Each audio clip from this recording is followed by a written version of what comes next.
New Thought Media Network. We are a global broadcast network of positive music, media, and entertainment, inspiring humanity's evolution along the journey of enlightenment and creating a world of love, peace, empowerment, and prosperity for all. New Thought Media Network. Positively inspiring.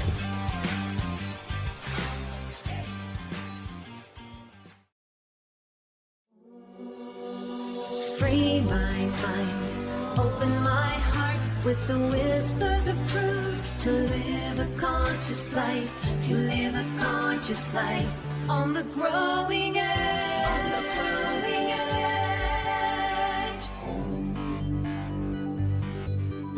edge. And now, here's Allie. Hello and welcome to Growing Edge Live. I'm Allie Benjamin, and it is my great joy to be here today for another deep dive, a conversation with a soul-centered individual that channels their time, their talent, their energy, their resources, and their love into doing good works in the world. And today my guest is a beloved friend of mine. We have known each other for almost 20 years. I cannot believe it's been that long. Now, I want to read a little bit about my friend Tamara Descoryphées, because she's got so much more. You keep adding stuff, Tamara, so excuse me. I have to read. So Tamara is the founder of Beloved Feminine. She is a facilitator, mentor, and a champion for love. I love that. Tamara has a degree in history of the history of consciousness from US Santa Cruz. She brings a rare synthesis of intellectual inquiry, spiritual embodiment, and spiritual embodiment. Her depth is deeply rooted in decades of devotion, shaped by more than 3 decades of Lakota sweat lodge ceremony. I'm a little tongue-tied today. I think I'm trying to read too quickly. Bhakti tradition through sacred kirtan, and a lifelong practice of dance, yoga, and Pilates. These lineages, along with her studies in IFS, which is internal family systems, compassionate communication, Tantra, and biodynamic astrology, form the living tapestry of her work. She is a mother, a grandmother. Tamara lives part-time on the North Shore of Maui and part-time on the seacoast of New Hampshire. With friends and family across the globe, she travels often to connect with her beloved tribe. Her daily life is a sacred offering: prayer, meditation, movement, and the ongoing practice of choosing love. Welcome, Tamara. Thank you, Allie. It's really, really a delight to be here. As I was reading all of that, and I read it a day or so ago, it just connected me with your heart and brought up memories, snapshots in my mind of so many different experiences that I've had with you along the way. And as I read all that you've written, as I ponder all of my beloved memories and recollections, I got really excited about having this conversation, because I know that you have so much wisdom and so much guidance that is important for women and men, but women of our age, of any age really. And so I was really excited about having this conversation, because I want to deepen more into some of these things that we've learned together and separately that maybe I've forgotten about. So a lot was sort of tucked away.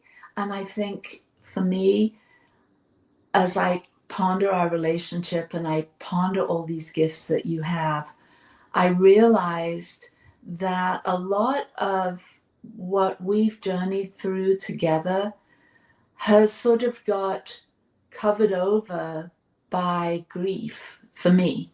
Yeah. And so I was really delighted because I'm ready to bring back some of these things that I'd almost forgotten were a part of my journey too. So welcome again. I'm so glad that you're here. Where are you right now? I'm in Rye, New Hampshire. So it's the seacoast. And it's just entering spring. It's been apparently I just got here from Maui, but it's been wet and rainy and cold. And it's a beautiful day, and everybody's just buzzing with joy and excitement for the change of the season. So that's fun. Yeah. And I do want to say, Allie, you acknowledge your grief, but I want to say I also went through grief in that time. I had a big journey with loss of health and loss of my 25-year marriage. So I think it's true. I think that has informed both of us, and probably most of us in a 20-year span. So it's part of it. It is. Well, let's start at the beginning. I'd love for my guests to get to know you. Where did it all start? Where were you born? What was your childhood like? And when did you become interested in a spiritual journey or a spiritual dimension? When did that occur for you? So I was born in Florida near Titusville, which is Cape Kennedy. My dad worked at the Cape, and I was born into a family with, I was third out of 6 girls. And we were in the lower socioeconomic bracket, but I didn't know it because I didn't really think about what people had and didn't have. I just had all my sisters, and we did our things together. And I would say my first connections with spirit were, I was raised Episcopalian, and I loved the formal ceremonies with the incense coming down the aisle, and we would go to midnight mass on Christmas Eve, and they had these big timpani drums that would go bum, bum, bum, bum. And then they would say, like, Christ is born. And I just felt a call to the ritual and to like the sacred. And then about 8 years old, I have clear memories of walking around. We had this huge oak tree in our yard. The trunk of the oak tree was the size of a VW bug. And I would circle it, and I would sing to it. And I would feel my grandmothers, my mother's grandmother, and my mother's grandmother on both of her sides, her mother's mother and her father's mother, and my father's mother. So those 3 women, I could feel them talking to me. They were in Oklahoma, or they had passed, but so they weren't like a daily presence in my life, but I knew that they were always there. As a young girl, I had my 2 older sisters, and my next younger sister seemed to me to be fearless, and they were strong, and they were healthy. And I was a little bit more sickly, skinny, and I grew slowly, and I was afraid of everything. So it was really interesting. Like, they would try to make me tougher and be able to survive and not be afraid. And I would go out into the trees, and I would talk, and I would sing, and I would sing my heart out. And so that's kind of how it started, although at the time I didn't know that was a spiritual experience. Mm-hmm. But I learned to self-soothe by singing. And as we probably will discuss later, I got into a Lakota tribe, actually, ironically, on Maui. And I became a song carrier, but like the 13th year, I sat in the circle with them, and singing kirtan as well. So singing is definitely one of the ways, or I should say chanting is one of the ways where I connect to spirit. I'm trying to think. I mean, I had some traumatic experiences in my childhood too, and I don't really want to linger there, but they come up as part of why the work I do is important to me. So it's always a little scary, and I've never revealed this in any public way. But when I was 3.5, I was sexually molested by a family friend. And that put that's part of the setting in of all that fear. It didn't happen to my sisters, at least as far as I know. But it shut me down to a kind of way of feeling safe in the world. And my parents didn't know. So they couldn't have protected me, because I was actually told by the man that if I told anyone, my family would leave me and I would be pushed away. And that, to this day, at 62 years old, is still one of my biggest fears, that I will be pushed away or left, or discovered that there's some dark badness about me. And hold on, I just have to stop and say to that little girl, I'm so sorry that happened. Yeah. I just really, sometimes when we're sharing our story, and I was just doing this with Michael, my husband, last night, sharing a sensitivity that came up due to a movie I was watching about a little girl, in foster care. And the story was, about abandonment and abuse. And it can be, you and I are the same age. Actually, I'm quite a few months older than you. But it can be interesting to see how we share our stories.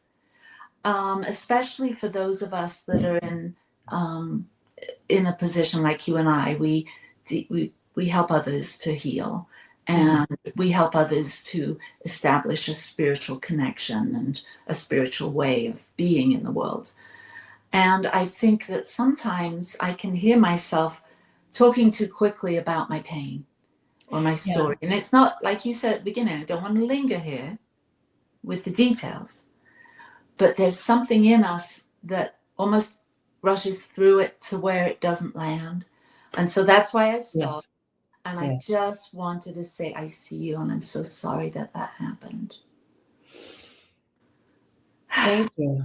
Thank you. Okay, And now continue. I do know I have like this, if I go through it fast, maybe it won't hurt. And I also, just to say, that there's this voice, oh my God, I can't believe you just said that out loud on a live podcast. Like there's a part of me that's like, oh, what did I just do? So there's that layer happening at this moment as well. Yeah.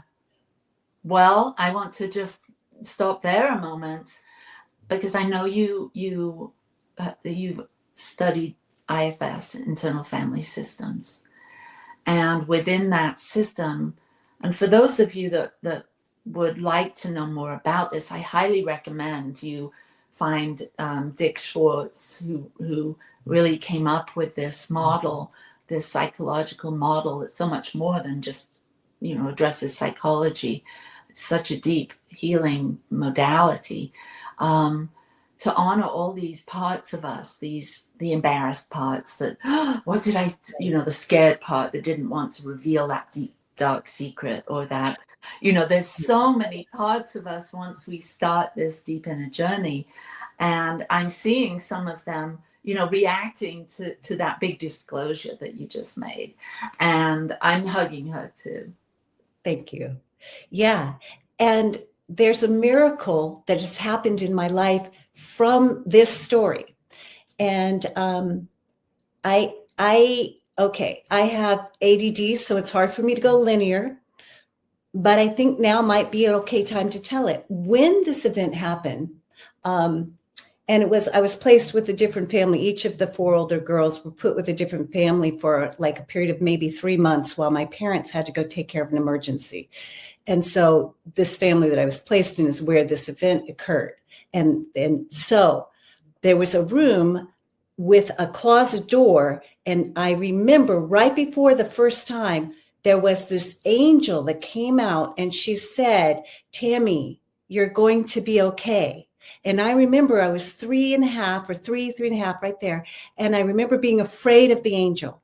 So going through my life in my young years, I had to always have closet doors shut. I was afraid something was going to come out and talk to me. And I put that angel with this event. Then fast forward, and I know I'm jumping ahead and revealing part of the story that I haven't shared yet. Right before you and I did our pilgrimage at the Camino de Santiago de Compostela, right, Compostela de Santiago, I went to Portugal and I did the Fatima mini retreat to prepare for myself, mini pilgrimage. And in that, I saw the Mother Mary caring for the little children. And I was guided through a ceremony where I went to talk to the little children to tell them they're going to be okay. And I realized that angel when I was 3.5 was me right then at 60. We were 60. It was our 60-year-old trip. So 2 years ago, right then had gone back in time to tell this sweet little baby girl, you're going to be okay. And I think that's like a living miracle. And so I'm so, all of us, all of our stuff brings us to the moments that we are now. But I'm so grateful to have this connection. And I know that some maybe 90-year-old version of me is looking at us going, go girls, you do it, be you now, and share this and don't be afraid of your knowingness, and don't be afraid of your shadow, of your dark secrets. Yeah, I love that you bring this up, this sense of having, we live in multi dimensions. We think of us as being here on whatever day, Monday, May the 26th or whatever it is, 2005, 25.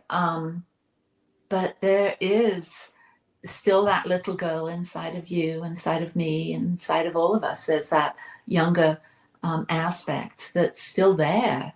And I love the idea and the experience of communicating with my future self, if you will, in the linear, world we live in. We are so focused here, but I think when we're mindful, when we're searching, we can connect with those selves on other dimensions, other timelines, it's hard to put it into words because it sounds so woo-woo and strange in our common everyday way of speaking. But I too have had those experiences when my higher self comes knocking and it speaks to me, and I know for sure it's me. It's not some stranger. It is me. And so how profound for you to be, at that Fatima experience, pilgrimage, and to tune in to that angel that was you, and link it together, and know that little 3.5-year-old was really encountering herself from the future. And how powerful that 3.5-year-old was to call for that help, like how powerful we are as we don't know all of the ways that we can really love and nurture ourselves and guide ourselves. I think sometimes I'll get this like, I'm late, but I'm going to go ahead and just do this one more thing. And I realized that pause saved me from an accident that I would have been rushing because I was running late or something, that there's like the whoosh, our guardian angels are ourselves, in addition to whatever you believe about guides that walk with you or protect you. But, it's like slow down enough to listen to those voices, because they're pretty wise. Yeah, for sure. So tell us more. So you, as a little one, had this big trauma. You somehow connected during that time on maybe on a more of an unconscious level with this this guidance that you have within. Yeah. And where did that take you in your, growing up years? What tell us a little bit about your journey, and how you walk in both worlds, kind of thing. Well, it's just always been that I felt comfortable in the spiritual realm. And, some people might say it's my Sagittarius, sun sign, or they might say it's, the projector, or that I have a fascination with other realms or other levels of being. But I also, as a young girl, had a very quick mind, and like at 4 and at, I don't know, maybe 7, and then again 13, 14, given these tests and tried to be taken to be in some special schooling programs. And I knew that growing up poor in the South, because we moved then to northern Florida, which is the deep South, and particularly was in the 60s,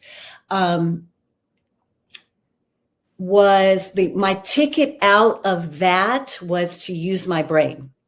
And so I somehow switched off my spiritual connection and deferred to my mind as my highest authority for probably my middle formative years, say maybe 7 until 21 or 22.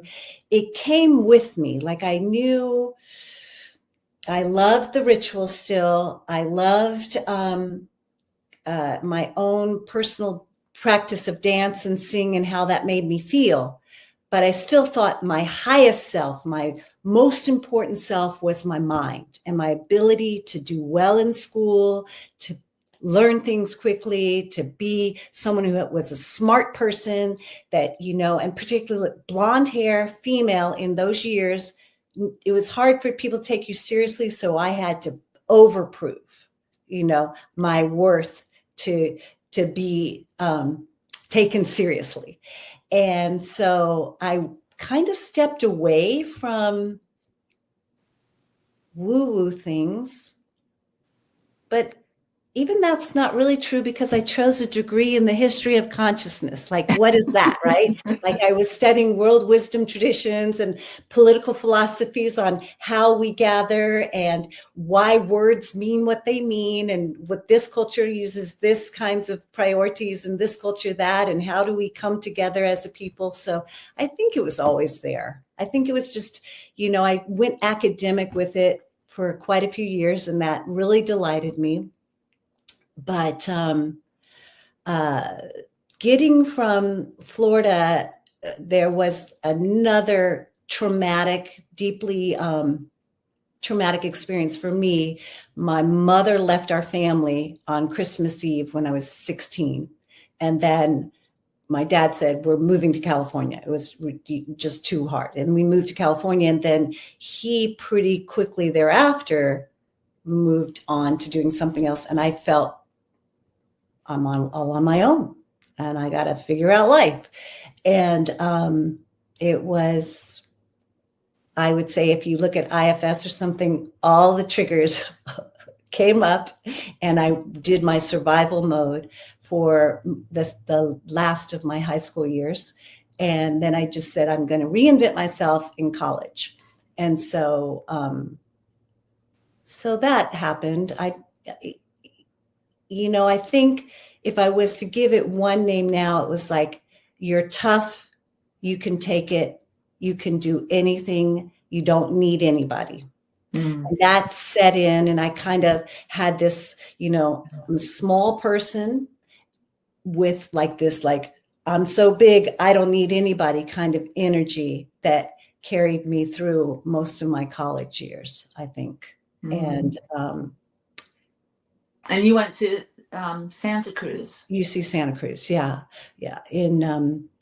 I actually got a scholarship to UC Berkeley, and en route to go visit friends in the spring before the next school year, my senior year of high school, I stopped by to visit some friends in Santa Cruz. And when I stepped, this is one of my spiritual ways of being. I stepped on the soil at Santa Cruz, and I knew I had come home. Now, I had been in Florida and never felt at home in Florida. I went to my second part of my high school year when my dad moved us. He moved us to Southern California, and I felt out of place. I didn't know, and I was like, where is home? Was always a question for me. How do I don't feel at home. I went up, got my scholarship to Berkeley because I thought that's the best school and I just have to go there. And on the way up, when I got to Santa Cruz, I'm like, this is where I want to be. This is home for me. I went ahead and went to Berkeley as the scheduled tour. And I'm like, no, it's got to be Santa Cruz. And the irony is I actually lost my scholarship because the scholarship was to Berkeley. So I had to pay for my college at Santa Cruz, but it was so important to me to go to Santa Cruz that I shifted it and did that. Yeah. Yeah. So, wow. Santa Cruz.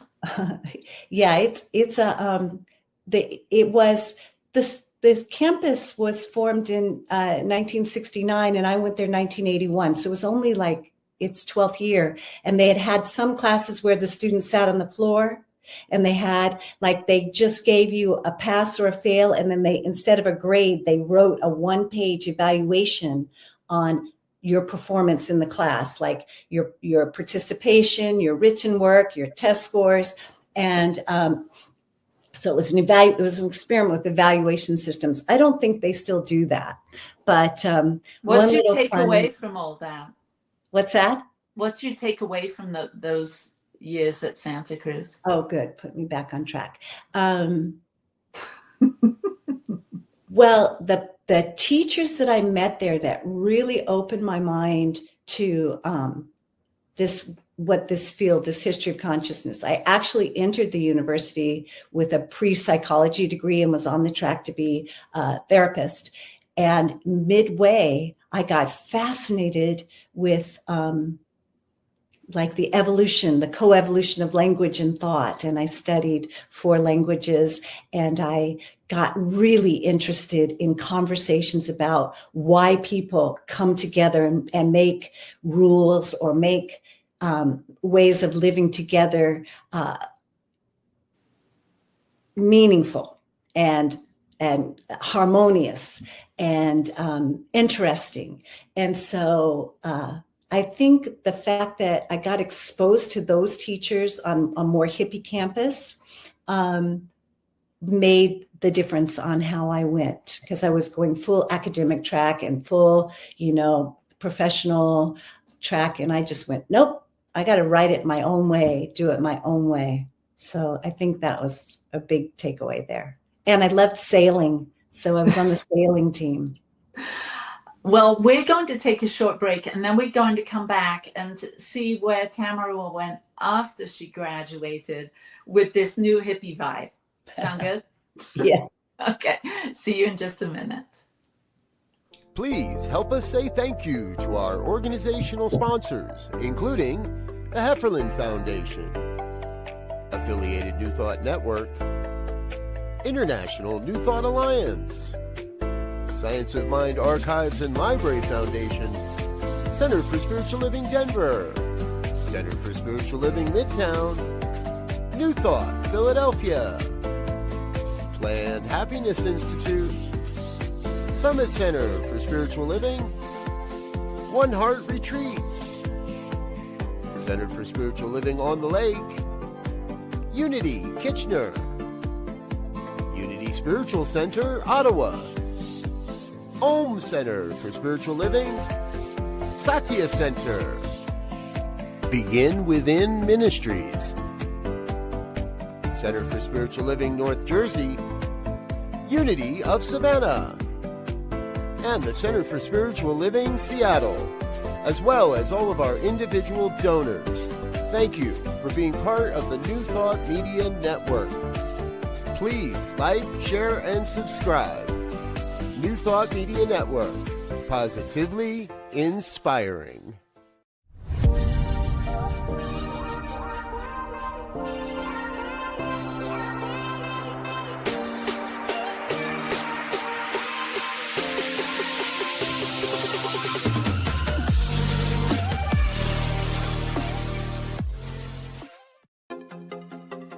Welcome to the Convention of the Americas 2025, Rising Together. Join us for a truly bilingual retreat experience on the shores of the beautiful Lake Chapala, Mexico. July 22nd through July 26th, 2025, at the Hotel Villa Monte Carlo in Jalisco, Mexico. Featuring Reverend Jeffrey Ryan, Dr. Jose de Lira Sosa, Reverend Dr. Kathy Ann Lewis, Reverend Dr. John Waterhouse, and Reverend Dr. David Bruner. Registration is now open, and payment plans are available. Simply visit www.conventionoftheamericas.com. Come be part of a transformative gathering with powerful presentations, workshops, networking time, and just good old relaxing and connecting. Plus, you can learn more about the science of mind and how to live this powerful philosophy in your life. Transform your life at Convention of the Americas 2025, Rising Together.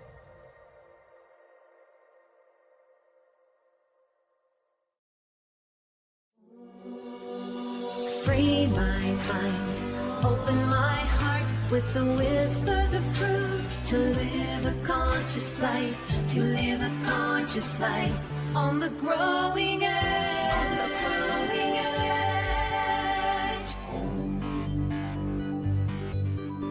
And now, here's Allie.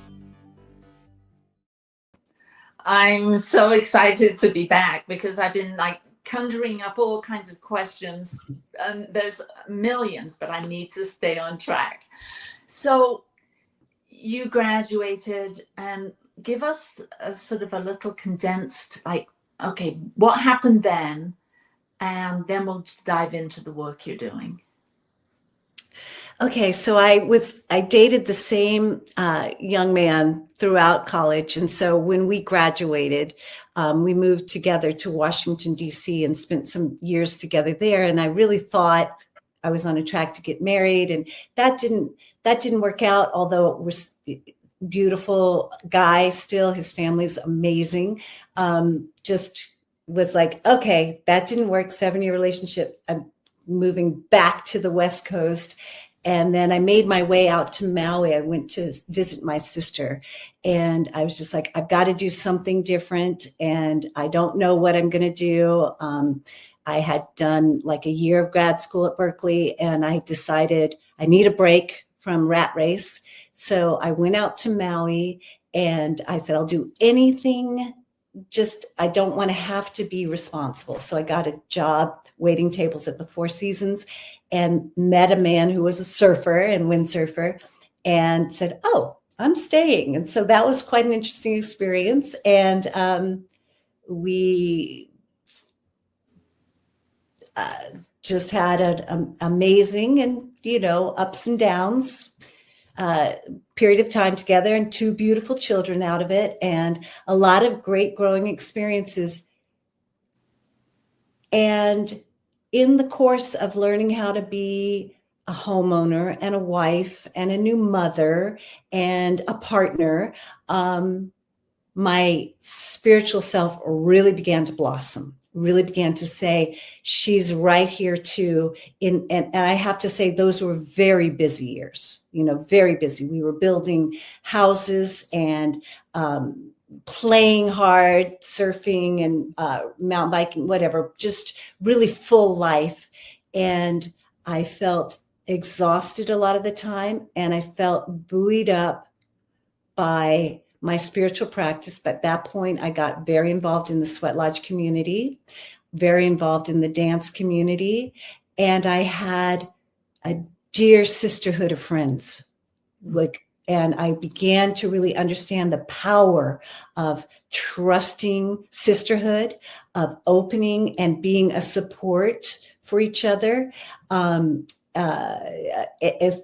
Maybe a condensed version, a simple example could be that when we had, okay, this will sound woo-woo, but we call it our moon time. When we had our periods, we would help each other out so that you could be internal and quiet and not in having to be engaged with the world. So people would help with your children, and they would, other sisters, or they would help with food, I would get these bad headaches, and they would bring things to soothe my, the migraines.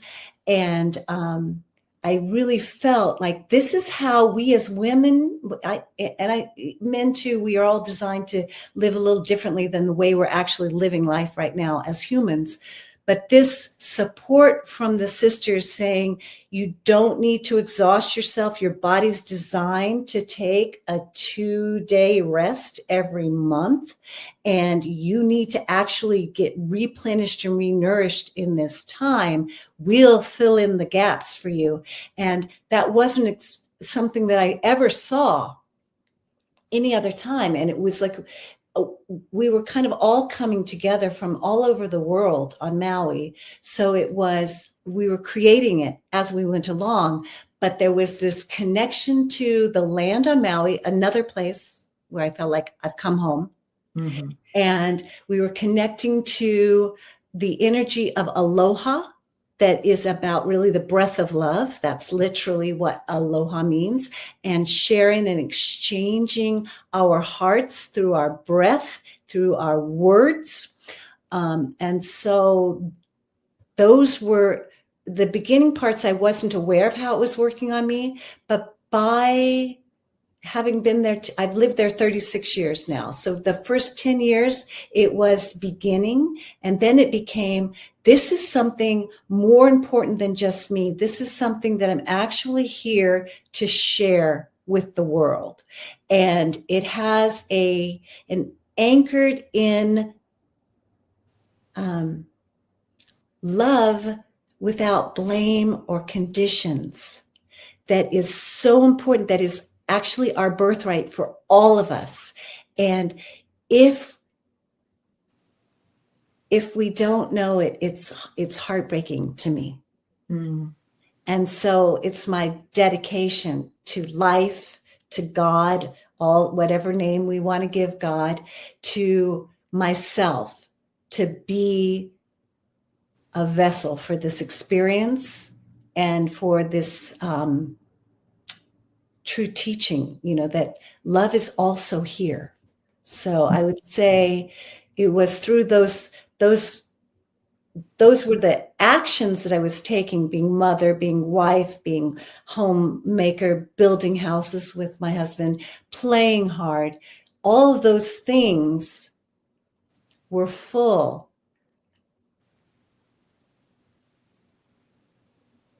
But, you can almost say they were distractions from the real truth.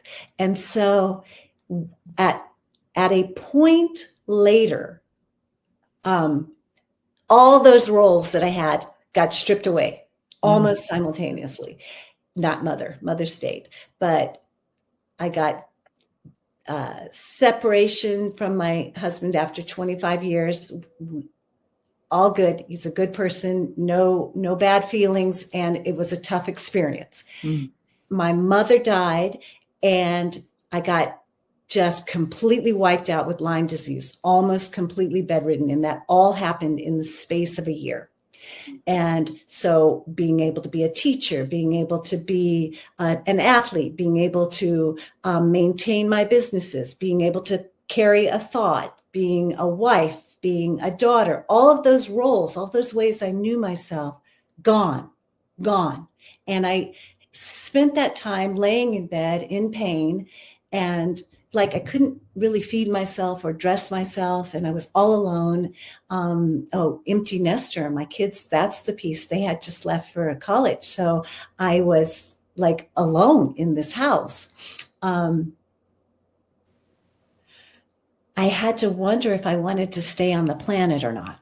I had to choose. And my oversoul said, yes, you're going to still be here. But my human personality felt like I lost everything, that I had no value. And that experience, like having all those big, bold, bright experiences and then having them go away and having to dig and see there's still brightness. I'm still bright. In fact, there's ways in which I'm brighter if I don't have to have the best story in the room. Right? Mm-hmm. Yeah. There's ways in which my gentleness my listening voice is my real power. This makes me want to cry. Because the little girl Tammy that was scared, and then the fiercely working, proving, being hard, being enough, being more than enough, being the best at everything person in order so people would like me. Those energies that I know they're part of what got me here. But my real sweet self, she never left me. Right. So she is informing you more, kind of, that's your main leading energy. Yes. Is this soft, kind, awakened, loving, generous, compassionate Tamara that has always been there. But these other roles and these ideas and all of that, as they fell off or dissolved, revealed the you that you're moving forward with, and the you that is guiding other women that have had maybe some of the same experiences, maybe completely different ones, but you are doing work in the world now with this huge reservoir of past experience, this huge reservoir of knowledge that's been gained through your entire journey, is now able to, come out in ways that support others in a softer, gentler, more embodied, more coherent way. And so I'd love you to share about the work you do now with individuals that, Michael and I came to Maui a few years ago. Well, we must say we walked the Camino together. I have to just, witness that statement that you said a while ago. We did walk all the way through Portugal up to Spain to the cathedral, and that was a pilgrimage, and maybe I'll have you back on and we'll talk about that in depth.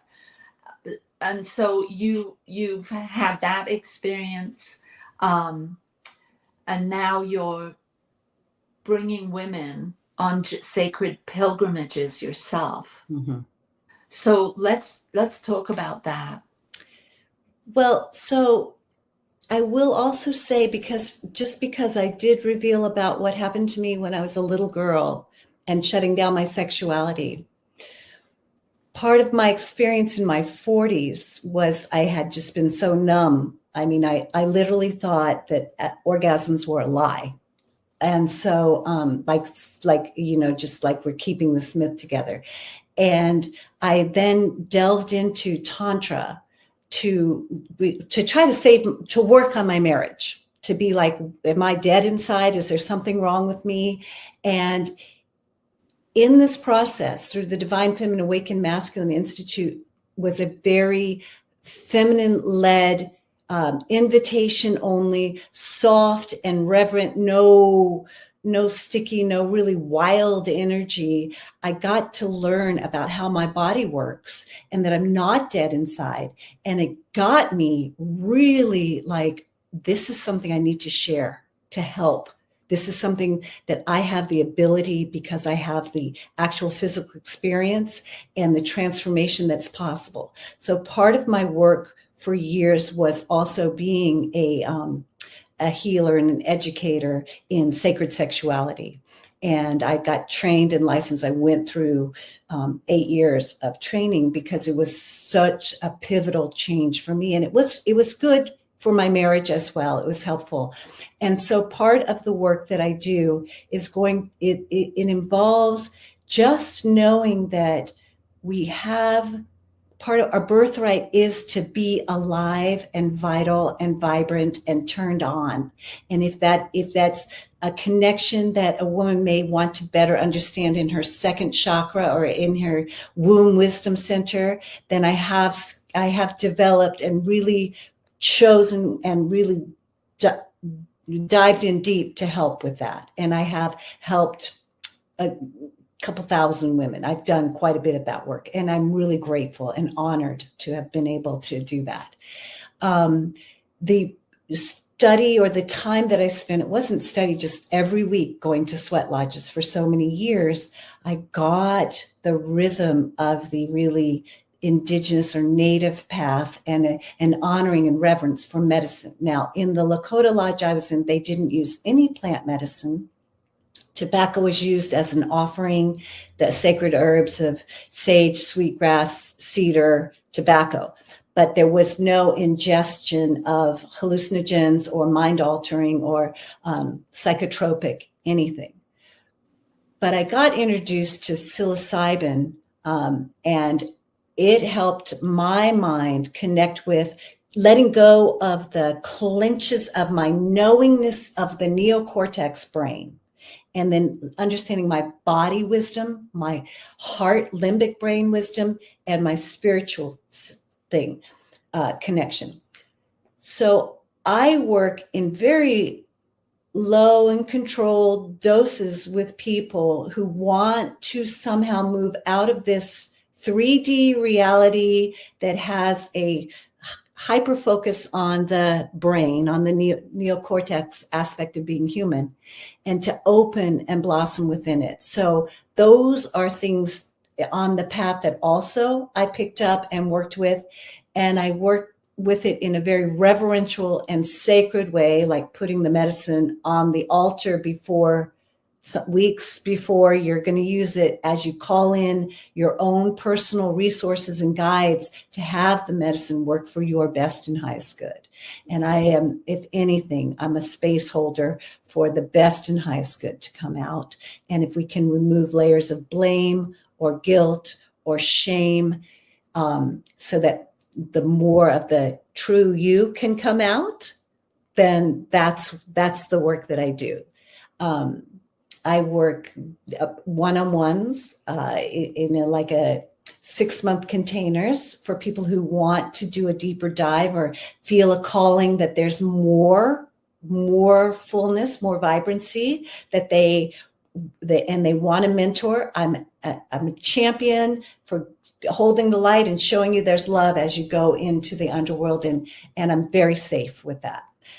I work with, like you said, the pilgrimages are working for you, taking your spirit self out and walking with it, which we did and learned a lot about what that's like. And then that community piece too, like you walk for a time and then there's social more in the evenings. And so, yeah, that's another way that I like to play and journey with people.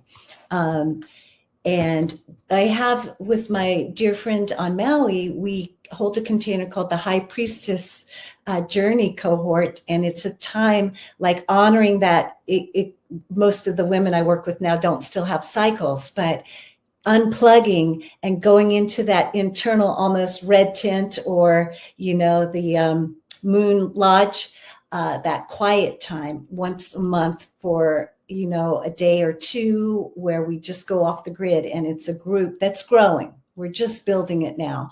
But it's every person that we talk to saying, we do this, says, I want to know more about that. I want to learn how to do that. And it's a really fun and vibrant energy that's blossoming. So I think I've hit on the ways that I like to connect and support people. Yeah. Did that answer it to you? Yeah, absolutely. And having come and experienced a couples retreat with you and doing some amazing work together and visiting some incredible places that you've shared with us, in the mountains, on the beaches, in the water of Maui. It's just super special and super delightful, and something that really enlivened Michael and I and our relationship. And still, when we have experiences like the experiences you take people on, those continue to live inside us, in our memories, in our felt sense, in our hearts, the awakenings that we have when we're in this container of of magic and deeper connection with our authentic self or our essential self that occurs during those, the experiences you help facilitate. That is now, it's like it's been turned on, it's been activated. Yeah. So even though it was 2 years ago now, is it 3 years ago now? It's still there, and it's a touchstone. It's like a talisman almost. It's a memory inside my brain, inside my heart, inside my body. And so the experiences that you help others have is truly a gift, and I can testify to that myself. So I want to circle back around a little bit. How is our journey, this almost 20-year journey that we've had as friends? And I'm in Utah, you're in Maui, so we're not even close together in proximity. But you were in Utah a couple of weeks ago, and we connected. But how is our journey? Well, I love that you asked that question, because it was right in my mind to say that a significant touchstone for me occurred in a workshop you put on, a mandala, soul collage workshop. And I don't remember what the specific theme was, but I got a message, like a download. And I get a lot of like messages, and I just take them and say, okay, that's important. I hear you. And this was 2009. Wow. So, and the message was, first of all, it had two parts. The first part is, your purpose is not just what you're here to do, but it's also what you're here to experience. So why did I come to Earth? What were the experiences that are on purpose for me? And so I was like, oh, that's cool. And then my purpose was, Tamara, your purpose is to be in deep, authentic connection with the other. And the other could be myself in the mirror. It could be another person. It could be with God. It could be with a community. It could be with nature. And I was like, okay, but I'm supposed to make money. How is that my purpose? And it's the real truth. All I'm really here to do is to be in deep, authentic connection. And in that field of love, I open the most graciously, the most comfortably. And it was in your presence in a workshop that you were guiding us through, and the magic that you were creating. And, we were cutting out images and words were going around. I don't remember any specifics, but I remember writing it on the back of my thing. My purpose is to be in, and I remember it was 2009. And at first I was like, that's not a purpose. That doesn't make sense. Can that go to someone else? I need something practical. And so looping it around, that's a touchstone, because it's like, in your presence and in the container you created, I got the message from God. That's all you're here to do, honey. That's it. Just keep doing it. You'll find all the rest will work itself out. But keep showing up in every relationship. Be that love. Be interested in being that deep, authentic connection. Be real. And everything will reveal itself in that field. And so, did that answer your question? Absolutely, yes. Okay. So I want to leave you with, not leave you, but I want to end with a question. If you could whisper something in the ears of our listeners, like a message right now, knowing that your whole energy, your whole purpose is about deep, meaningful connection and love. And we know the song, What the World Needs Now is Love, Sweet Love. Mm-hmm. What is the message you would whisper into the ears of those people that have moved away from really feeling loved or lovable or loving? Mm-hmm. Okay. So first of all, it is our birthright to be loved and held and nurtured, all of our birthright, and it's available for all of us. So find the places, the moments, if it's a memory or if it's a quick exchange of an experience, put your attention on where you're actually feeling love and magnify it and believe it and let it be a truth in your day when everything else feels heavy. Wherever you go, if it's outside, if it's in a bathtub, if it's on the phone with a dear friend, it's connection. It's definitely connection, but go soft and quiet and still enough to really feel the experience of love. And then let it get a little bigger and a little bigger, and let your trust grow that is really there. And it will get bigger and it will get bigger and it will get bigger until, because it is an infinite capacity. There's no limit to love. It's ever expanding. And so that's available for all of us. And that's what I would want everyone to know. That is beautiful. Many of us, it takes decades to realize, to stop waiting for love to come from the outside, whether it's from our kids, whether it's from our work, whether it's from our home or our neighborhood or our community. We're waiting for that love. Meanwhile, the true direction or the prescription here, or the invitation that we were given from birth, is to be that love. Despite what's going on, that our love, our light is the answer to someone else's prayer. And to constantly be walking in that prayer of love and offering it. That's what I heard you say.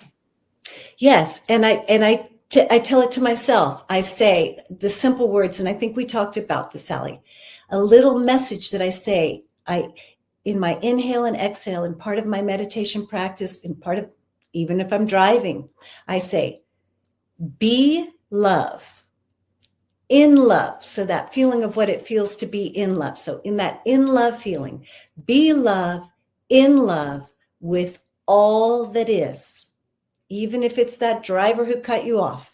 All right. Breathe in. Stop. What's so that? Say it. We have to end right now. I want you to say that mantra one more time. Okay.